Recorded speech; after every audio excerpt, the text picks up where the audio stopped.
Tu não te moves de ti, tu não te moves de ti. Ainda que se mova o trem, tu não te moves de ti. Por favor, Rayaga, feche os meus escavados, sutura as grandes janelas que me fiz. O escuro explodindo no vermelho, a violência da víscera, o estofado grosso reprimido, minha cintilante precisão. Fecho os meus meios, mato-me a mim se me compreendo. Vou até onde, Pai, imóvel, me movendo? Até uns claros confins? A um alagado de nojo? Alagado de nojo, me esfuçalho, interiorizo o porco. Sou um daqueles que me correm em direção ao fundo.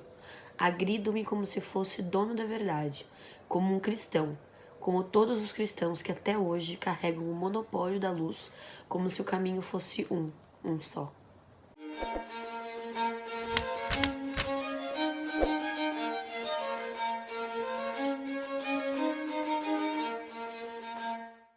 Bem-vindos ao Build Barbárie. Hoje a gente vai fazer a resenha então de Tu Não Te Moves de Ti, da Hilda Hilst, o último livro deste primeiro volume da obra completa em prosa dela.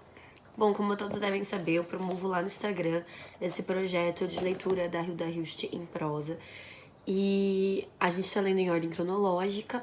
Chegamos agora ao Tu Não Te Moves de Ti, que de longe é o meu livro favorito da Hilda.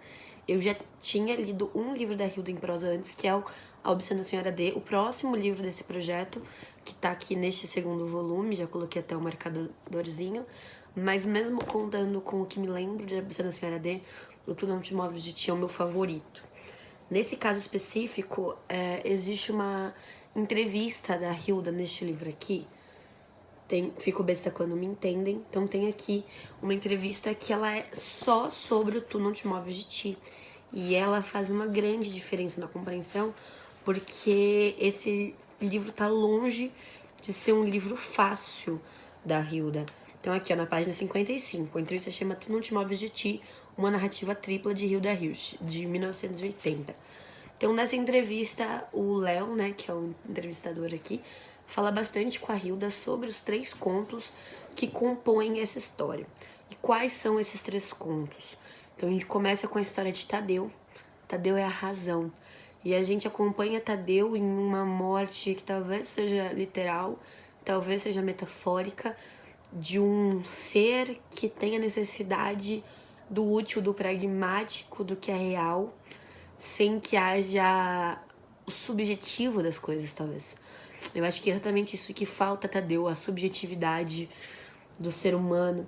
E ele se despedaça na busca por isso. Quando ele compreende como ele funciona, ou melhor, como ele não funciona sem que essa subjetividade exista. Em seguida a gente tem um outro conto, que é o Metamoros. A Metamoros, né? A Metamoros, ela aparece no Tadeu. E o Tadeu aparece em Metamoros. Os personagens desse livro, eles vão se acumulando, né? E a Metamoros é o contrário de Tadeu. Ela é a emoção pura. Ela é o amor, ela é os ciúmes. Ela é alguém que faz tudo por amor. Alguém que se joga de peito aberto. E aí a gente tem uma história que ela é totalmente contrária de Tadeu. Então a Metamoros, ela faz o impensado por um objetivo que é meramente sentimental. E sentimental muito do romântico, né? Então ela não vai cuidar de um filho, não tem uma nobreza na atitude da Metamoros. Muito pelo contrário, é uma coisa que é vista muito como superficial, mas que ela dá a vida por aquilo, ela dá tudo que ela pode pensar em fazer. E por último, mas nem um pouco menos importante, a gente tem o Axelrod. Ele é o equilíbrio. O Axel é um professor de história. É nesse conto que tá o trecho que eu li pra vocês, que é o trecho em que se explica o título do livro. Então ele diz assim: quando eu posso ir embora, pai? O título do livro aparece várias vezes, né? E ele pergunta pro pai quando que ele pode ir, quando ele pode abandonar esse espaço que ele ocupa agora. E ele fala: você pode ir a qualquer momento, mas por mais que o trem se mova, tu não te moves de ti. Você ainda tem que ser você.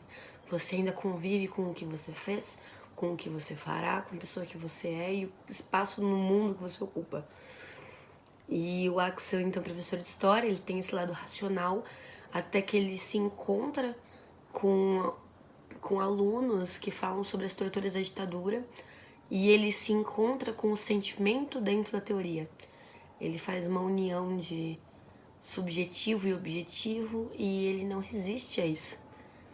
Ele não se perdoa pelos privilégios e pelo espaço, não necessariamente de opressor ativo, mas talvez de opressor passivo que ele ocupava antes.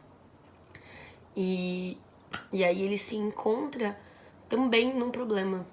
Acho que aqui a Hilda, ela é bastante pontual, porque ela diz assim: ser só coração é problema, ser só cérebro é problema, e o equilíbrio deles talvez seja insuportável. É um livro belíssimo, acho que é o livro que eu mais fiz marcação de passagens.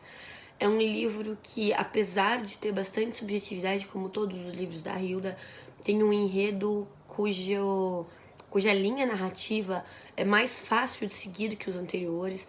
Então eu acredito que seja também um dos livros mais fáceis da Hilda. Talvez por isso também eu tenha gostado. Eu não sou alguém que compreende os textos da Hilda em toda a sua complexidade.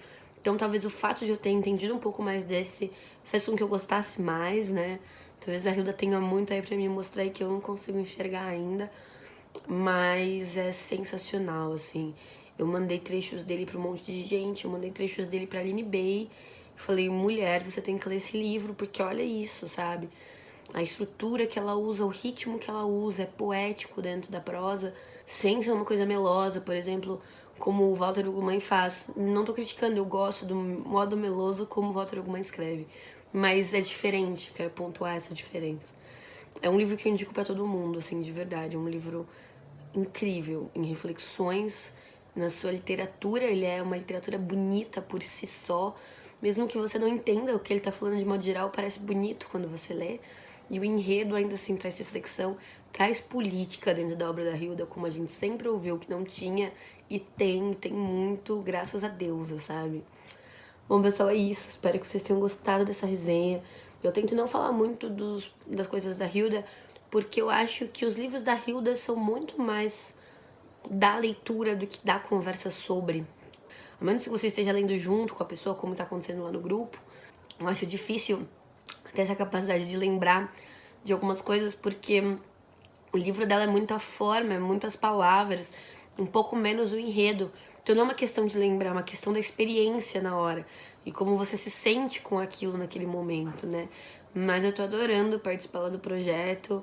Somos poucos, mas somos bons lá, somos fiéis ali.